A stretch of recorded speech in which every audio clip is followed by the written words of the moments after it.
Hello, Susanna Lobez here, actor turned barrister turned broadcaster turned true crime writer, and proud member of Sisters in Crime Australia.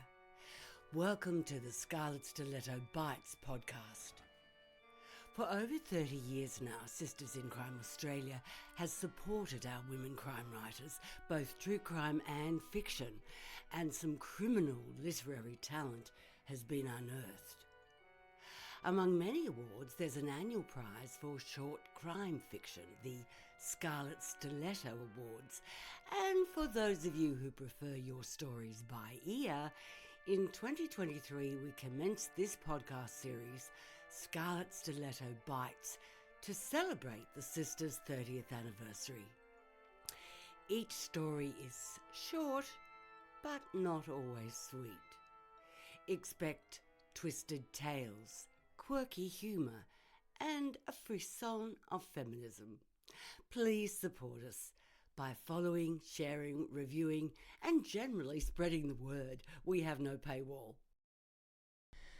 They say revenge is a dish best served cold, but perhaps it's better if it's at least fresh. Today's story is Revenge is Never the Answer, by Sarah Robinson Hatch, who was joint winner of the Young Writers Award at the 2011 Scarlet Stilettos. I slumped at my desk, glumly staring at the crackled white paint peeling away from it. "Oi, Billy! Get your hands off my lovely white spotted skirt. It may not be new, but it's the only one I've got, and I'm very fond of it," I yelled, slapping my hands on the desk. The child moved away and I slumped back into my chair, exhausted. Fridays. It was one of those days where I just couldn't wait to get back to my warm, cosy home, heat up the leftover pizza from last night's dinner before snuggling up on the couch with my doona to watch soap opera after soap opera until I fell asleep, cold and alone. Being stuck in a classroom with 28 prep children did not give me the excitement that I had hoped for. Every teacher enters the profession with the hope to make a difference to every child's life by teaching them not only how to read and write, but that school is a place of learning skills that you will carry with you for the rest of your life. Instead, the class was full of loud kids who never listened to anything I said. The kids always wanted to go to the toilet, and the place smelled of wet jumpers, old sandwiches, and clag glue.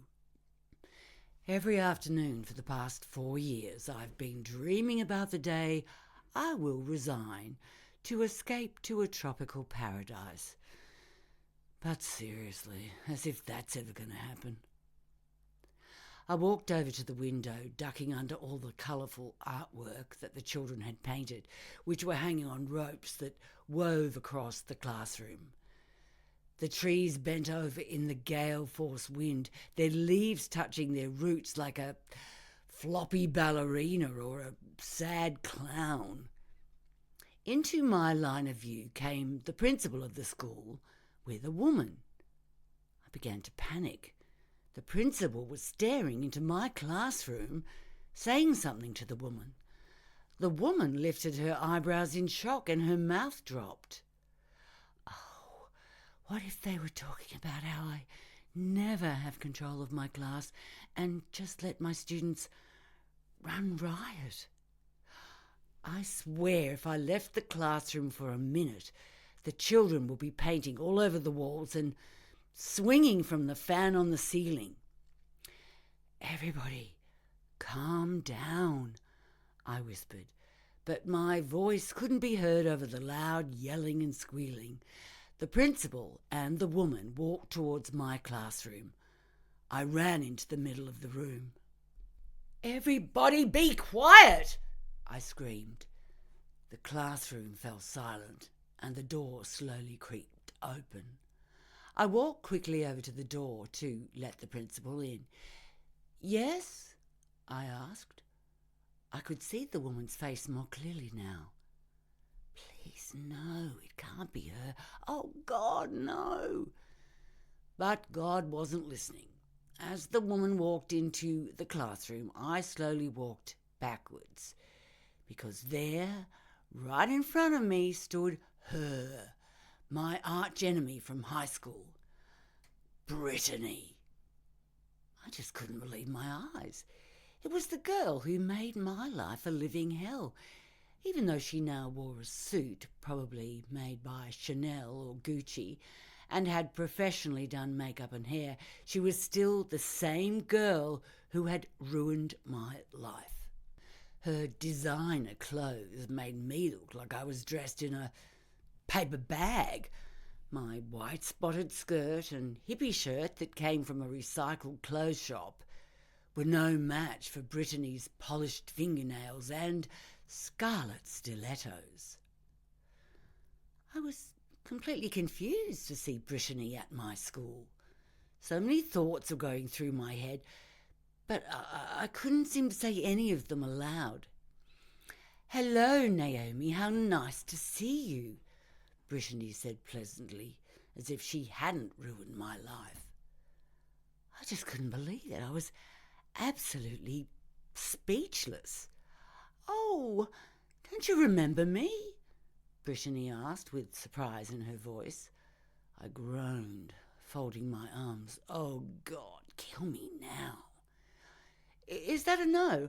"Oh, my name is Brittany Jones. We went to high school together." Brittany laughed.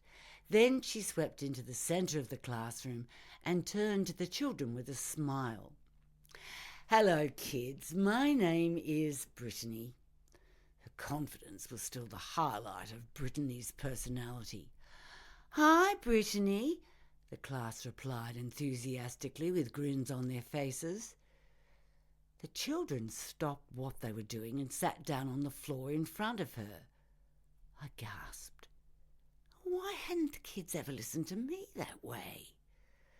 Brittany has just done what I've never been able to do in my 4 long years of teaching, have every child's attention.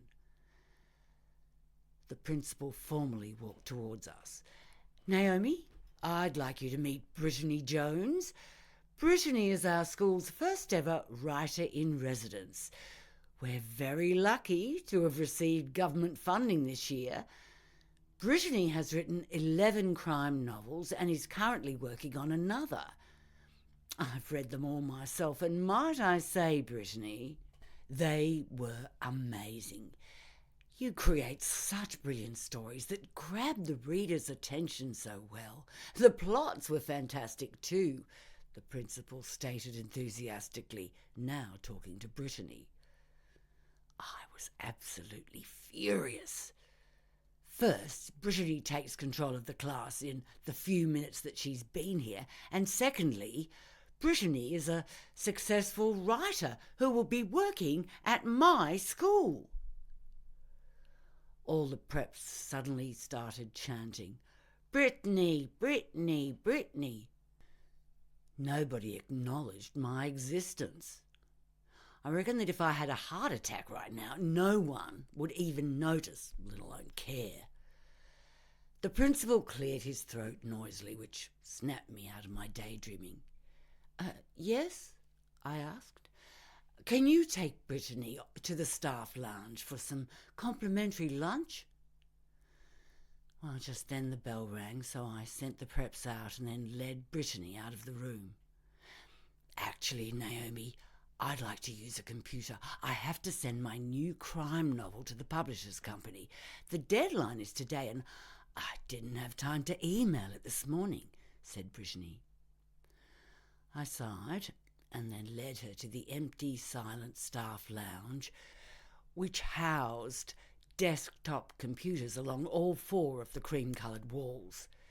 Brittany swept into the room and took a seat on a chair beside a computer, flicking her long, blonde, wavy hair over her shoulders. Just being with Brittany brought back painful memories from my high school life, which made me feel untalented and ugly again. I wish I could get her back for everything she's ever done to me. I wasn't brave enough to stand up to Brittany in high school, but not anymore. When Brittany leaves the staff lounge, I could offer to take her bag to the car, but steal her mobile phone out of it. I smirked. No, that's a childish thing to do, I thought.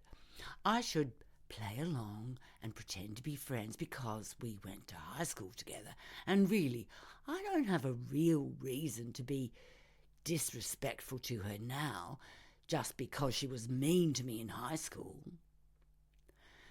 Suddenly, in the quiet of the staff room, came a screech of some opera singer in full flight. Brittany pulled out her phone and answered it.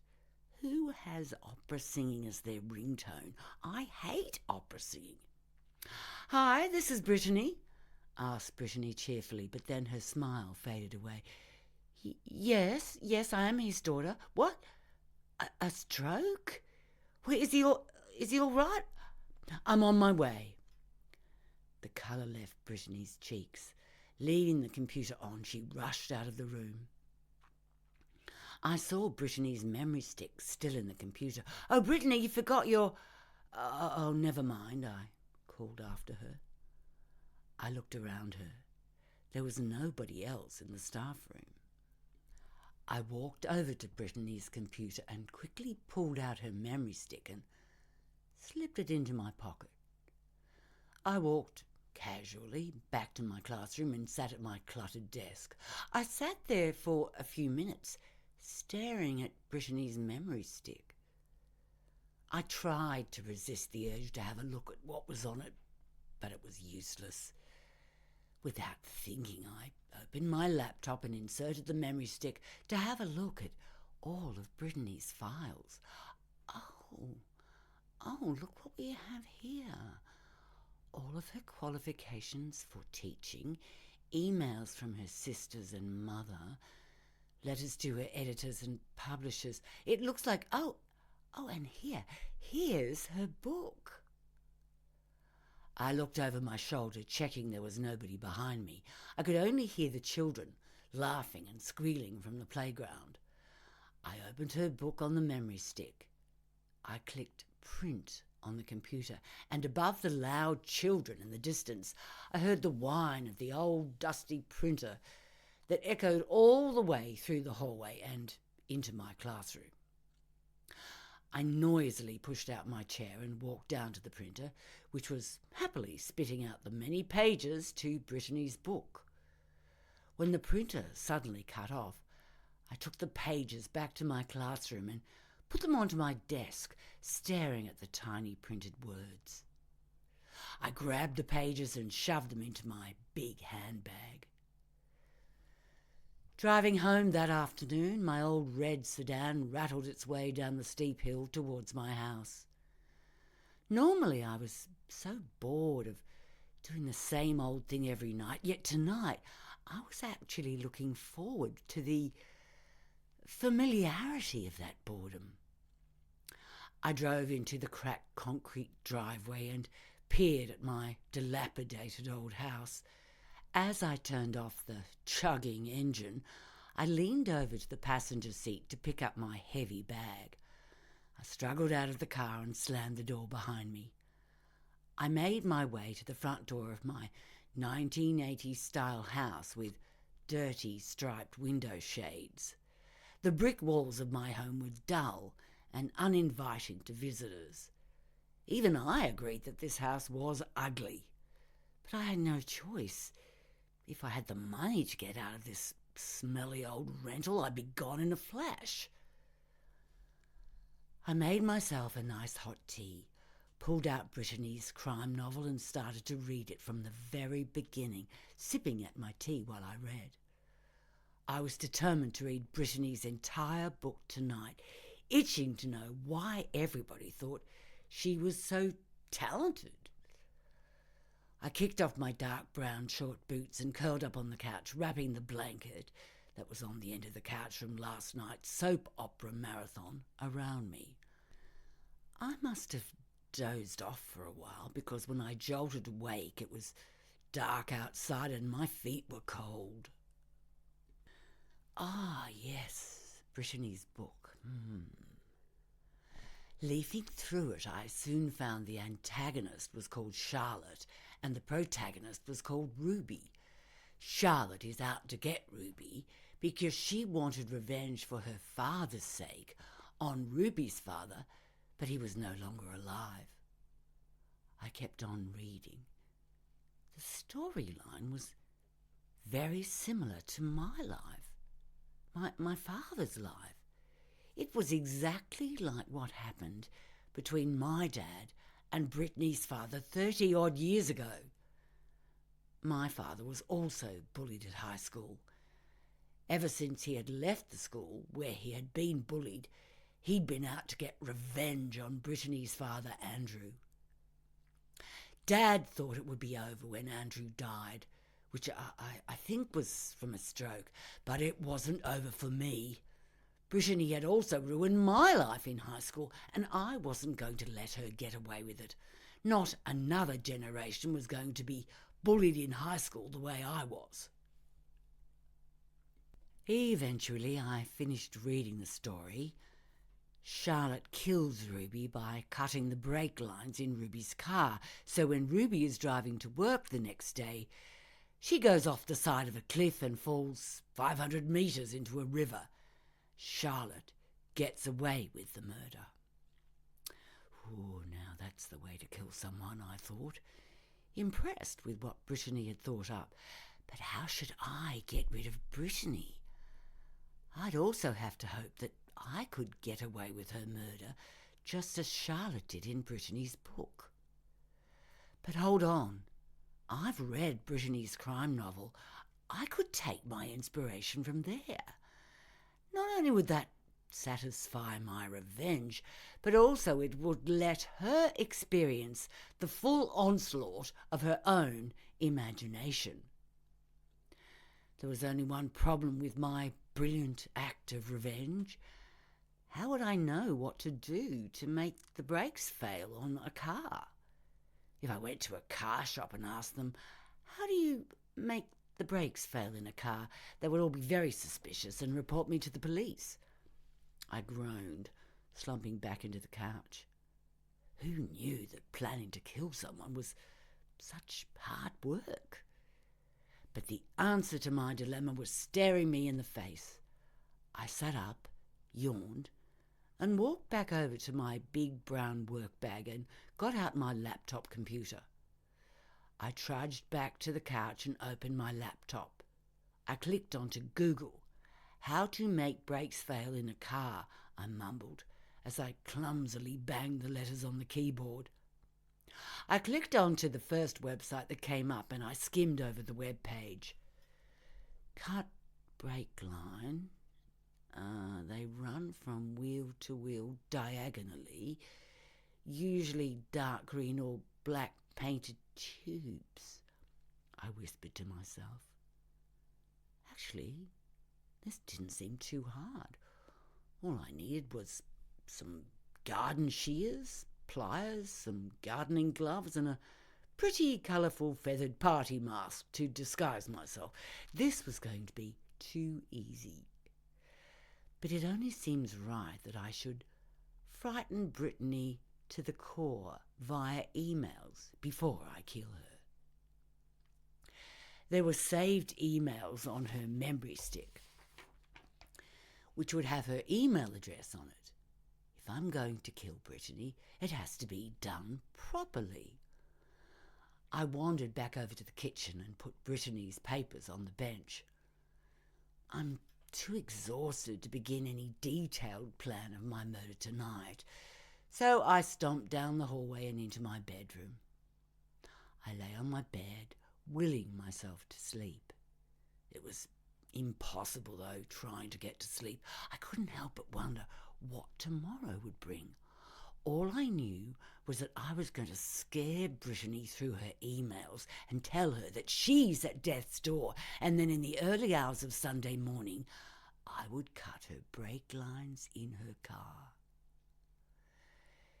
Excited by my mischievous plan, I decided that I would find out where Brittany lived now.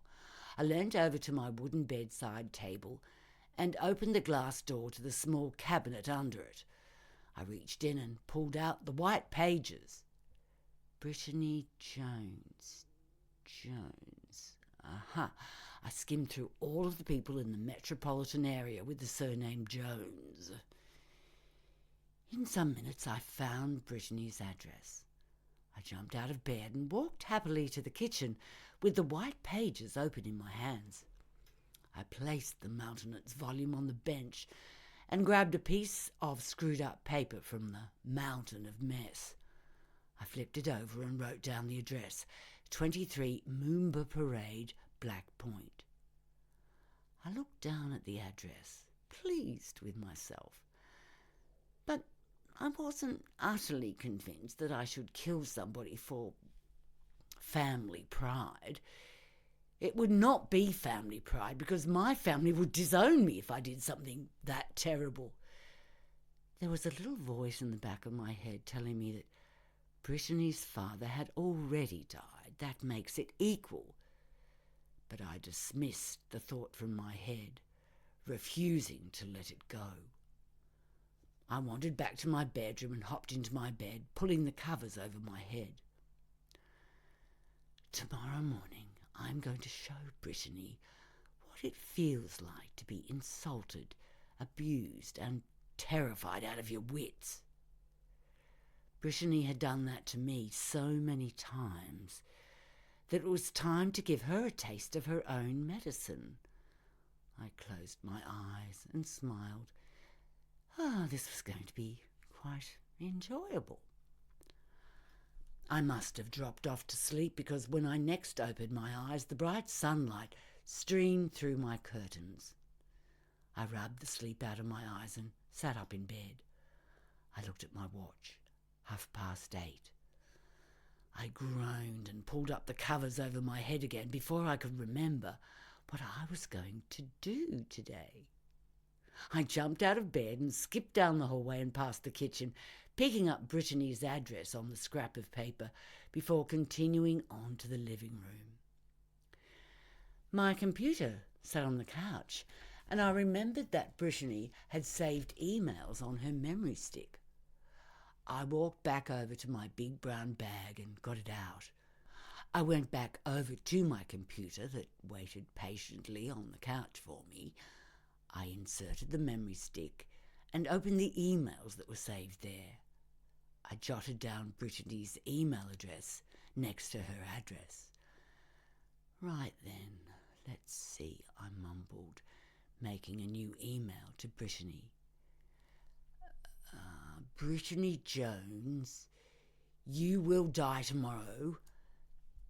You're at death's door, and death doesn't tend to be very kind to bullies, I typed, frantically clicking the keys on the computer before pressing send. No, I know I'm not very good at this whole scaring Brittany to the core scheme. Maybe I should just cut to the part of killing Brittany now. Late tonight, I will do the honour of cutting Brittany's brake lines so that when she goes out in the morning for breakfast or whatever she would do on a Sunday morning, she crashes into something and dies. The only hard thing that I'll be doing today is waiting another 15 hours before I get my perverse pleasure. Later that night, I drove slowly and silently over to Brittany's house and parked my car a few houses away. I got out of my car and opened the door to the back seat and grabbed my big black backpack full of equipment. I also grabbed my torch that was lying next to my pack, ready for me to use. House number 23. Here it is, I whispered to myself. Could this be the right house, really? Brittany must live in a mansion. Well, I wouldn't expect anything less than that. Her family is very rich. Oh, my God, look at her car. Her car was a sleek red convertible. seemed like a crime to make it crash. Oh, wait, it was. I'm so close, I can't pull out now. I strode over to her beautiful car and just stared at it for a few minutes before lying down and scooting myself underneath it with my pack in my hands. I quietly unzipped my backpacker and grabbed out my hedge trimmers. These were the closest that I had to proper clippers for cutting metal, but they should do the job. I turned on my torch to see if I could see the dark green or black tubes running diagonal underneath the car. Yep, there they are. I closed my eyes and gripped my hedge trimmers, which were open, and pressed up against the lines. Then suddenly I clamped down on the line and cut straight through it with a loud snap. Oh, I really hope nobody wakes up. I'd better make this quick, then leave. I moved my hedge trimmers over to the next brake line and cut through it with another satisfying snap. Good. Now get out of here. I put my hedge clippers and torch back into my bag and scooted back out from under the car. Ouch! I whispered as I hit my head on the back of the car. I stood up, rubbing my head. I tiptoed back to my car, taking one last look at Brittany's house. Quietly opened my door, threw my bag onto the passenger seat and slowly drove back home. I rubbed my eyes and sighed. Oh, thank goodness that part was over. Now I can only look forward to tomorrow morning when Brittany leaves her house in her car. I'll have to come back to Brittany's home in about 7 hours so that I can see how my plan turned out. I pulled into my driveway and walked to the front door, leaving my bag in my car until tomorrow morning. I reached into my pocket and pulled out my house keys, fumbling to get it into the keyhole. Oh, my hands were shaking from the cold. Eventually I got the stubborn door to open. I didn't even bother to put on my pyjamas. I'd just be getting dressed in another 6 hours or so. I climbed into my cold bed, curled up and tried to get some sleep. When I woke up, it was barely light outside. I checked my watch. It was 7 o'clock. I groaned, pushing myself out of bed. I was so tired from staying up late last night. I picked up my keys and slammed the door behind me. The air outside was cold, but it had a lovely fresh smell of dew on the grass and eucalyptus in the air. I trudged over to my car and fired the engine, backed out of my driveway and drove over to Brittany's place. And I was just in time too, because when I parked a few houses away from Brittany's house, Brittany was just strutting over to her car. Oh no! I could see a neighbour coming out of their house in their pyjamas and walking out to their letterbox. A witness. I started to panic now, but I couldn't do anything about it. Brittany waved over the road to the neighbour before getting into her car in her tall leather boots and fur jacket. The engine rumbled to life and Brittany backed out of her driveway slowly. I could feel my heart almost jumping out of my chest with anxiety. My breathing quickened as Brittany got further out onto the road, and suddenly, bang! Brittany's car backed into a tree on the side of the road. I heard Brittany yelling something in frustration as she turned around to see what had happened to her expensive toy. I heard a high-pitched scream from the neighbour before she ran over to Brittany's battered car. The airbag suddenly deployed from the centre of the steering wheel. A bit late. Brittany opened her door, climbed out and slammed it shut noisily. Oh my God, Brittany's going to see my car and call the police. I panicked, needing to get away from the scene. I drove past Brittany's car, only getting a quick glimpse of the damage I'd caused. Oh, nothing too serious, No, not serious enough, just a big expensive dent in the boot. Oh no, they've seen me. I whispered to myself as Brittany and her neighbour glared at my car as I drove away. I sped home and exited quickly, barely noticing the cracks in my old driveway. Oh my God, I've just tried to kill somebody. I've attempted murder. What have I done? What will I do? I can't stay here. I've got to go away. Far away. I ran to the door and unlocked it. I ran inside and into my room. For all I know, the police could turn up at my doorstep any minute. With some quick packing and some even speedier driving, I was at the airport in less than 20 minutes. Once there, I ran up to a member of staff who was checking people onto their flights. If I'm looking for some tropical paradise to retire to, why not go there just a little sooner than expected?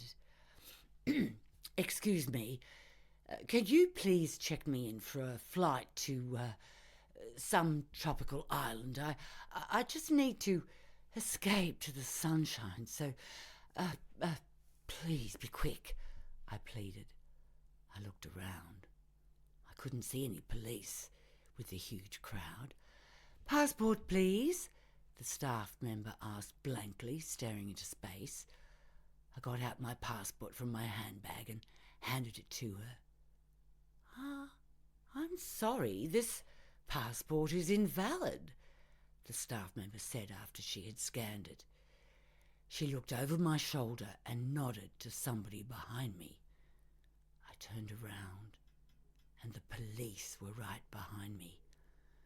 I gasped, my eyes opened wide. I knew revenge was never the answer. Well, not this time anyway. The end. Thanks so much for listening. We'd love to get your feedback and we'd love to reach more listeners. Our website is sistersincrime.org.au and our email address is admin@sistersincrime.org.au. Until next Friday then, when we bring you another scintillating story from Australian women crime creative.